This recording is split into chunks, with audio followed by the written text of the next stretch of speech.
A Friday morning, Darwin Local Court, June 2026. A courtroom. Security guards.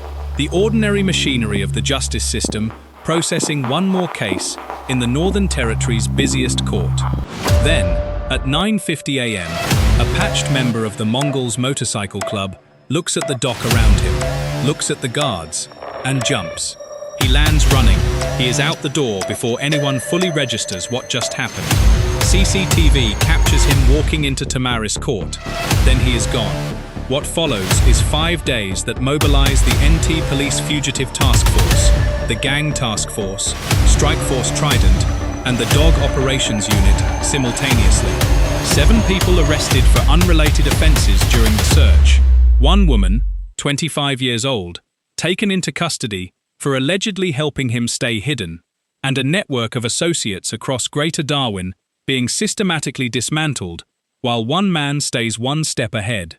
His name is Brandt Graham, 44 years old, patched Mongols member, facing charges of supplying commercial quantities of methamphetamine in Darwin and commercial quantities of cannabis in East Arnhem Land. And for 5 days, he is the most wanted person in the Northern Territory. Thank you for watching our video. Don't forget to hit subscribe to support us. That single tap is what keeps us going and gives us the motivation to keep making the next one. Now, let's go back to how this started. To understand why Brandt Graham jumped that dock, you need to understand what he was facing. He had been released from prison in September 2025. Released, back on the streets of Darwin, and according to NT Police, in the months between that release and the day he jumped the dock, he had been allegedly supplying commercial quantities of methamphetamine across Darwin and commercial quantities of cannabis into East Arnhem Land, on behalf of the Mongols outlaw motorcycle gang. East Arnhem Land, not Darwin streets, remote indigenous communities hundreds of kilometers away. The specific allegation that the Mongols were using released members to push commercial drug supply into some of Australia's most vulnerable and geographically isolated communities is the detail that sits underneath the escape story. And it is the detail that makes what happened in that courtroom on a Friday morning something more than a dramatic news story.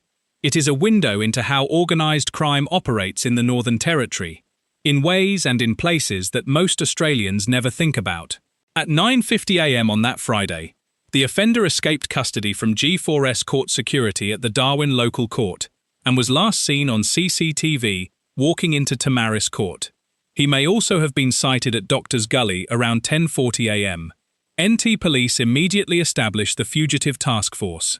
They described Graham as a Caucasian male, approximately 185 centimeters tall, long brown hair, short beard, tattoo on his left wrist. The public are urged not to approach him. What follows across that weekend and into the following week is not a simple manhunt. Police believe he remains within the Greater Darwin region and investigations are ongoing. Throughout the weekend, the Fugitive Task Force maintained pressure on Graham and his support network. Police believe he remains within the Greater Darwin region, the support network. That phrase, in the official police statement, is the most significant detail in the entire operation. Graham is not surviving on his own. He is being actively assisted.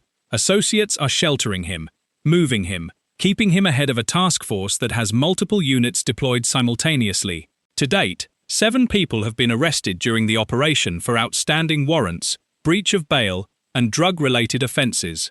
One woman, aged 25, remains in custody, under investigation, for assisting the fugitive. 7 people arrested, in connection with the search for one man. That number tells you something about the depth of the network surrounding him. 5 days after jumping the dock at Darwin Local Court, he was arrested at the scene and charged as part of an ongoing investigation into the alleged supply of commercial quantities of methamphetamine in Darwin and commercial quantities of cannabis in East Arnhem Land on behalf of the Mongols outlaw motorcycle gang. The operation that caught him involved the Fugitive Task Force, Gang Task Force, Strike Force Trident, and the Dog Operations Unit working simultaneously. A 25-year-old woman remained in custody, under investigation, for allegedly assisting him during the 5 days he was free. The escape, from a G4S secured courtroom dock in broad daylight on a Friday morning, produced 5 days of a major multi-unit police operation, 7 collateral arrests, 1 woman in custody, and the dismantling of a significant portion of the support network that had been keeping him hidden inside Greater Darwin. Here is what the 5 days of the Brandt Graham manhunt actually reveals. Beyond the drama of a courtroom escape, Graham was released from prison in September 2025. Within months of that release, according to NT Police, he was allegedly supplying commercial quantities of methamphetamine across Darwin and commercial quantities of cannabis into East Arnhem Land, on behalf of the Mongols. Then he appears in court, faces the charges, and jumps the dock. That sequence, release, alleged offending, court appearance, escape, raises a question about what the Northern Territory's criminal justice system is managing and how. But the more significant question is the one about East Arnhem Land. Remote communities in the NT face some of Australia's most severe challenges around substance abuse, rates of harm that are documented across decades of government reports, royal commissions, and health investigations. When organised crime networks, through released members like Graham, allegedly direct commercial drug supply into those communities, the harm does not stay abstract. It lands in specific places, specific families, specific kids. And the network that kept Graham hidden for 5 days, the associates, the woman who is alleged to have assisted him, the 7 people arrested on other matters during the search, that network existed before the escape and will exist after the arrest.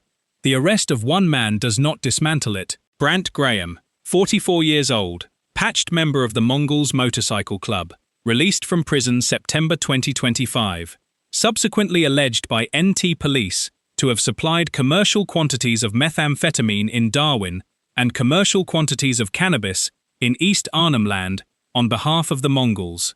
June 2026, appears at Darwin Local Court.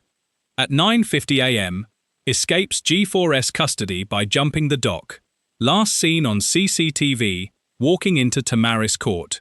Fugitive Task Force, Gang Task Force, Strike Force Trident, and Dog Operations Unit mobilized.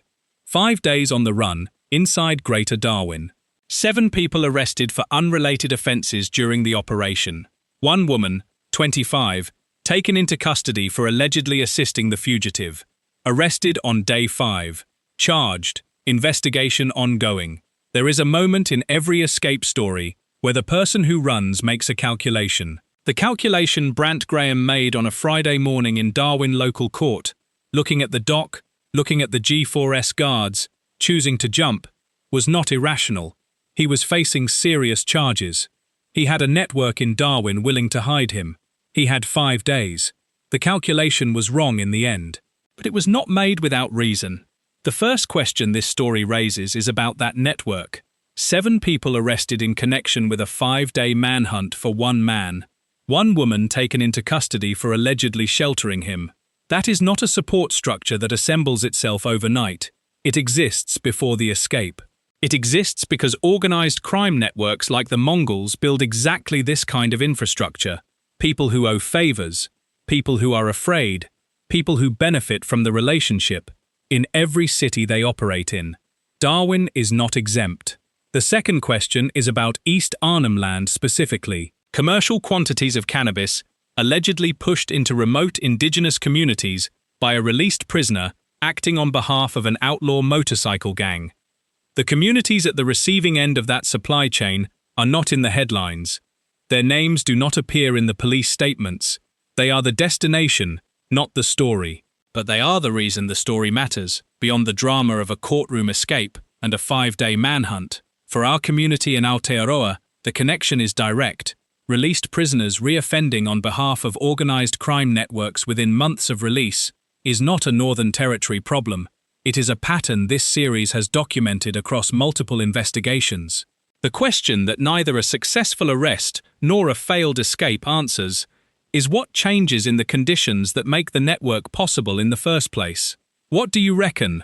When a man walks out of prison and is allegedly back supplying drugs for an outlaw motorcycle gang within months, what does that tell us about what prison is actually designed to do?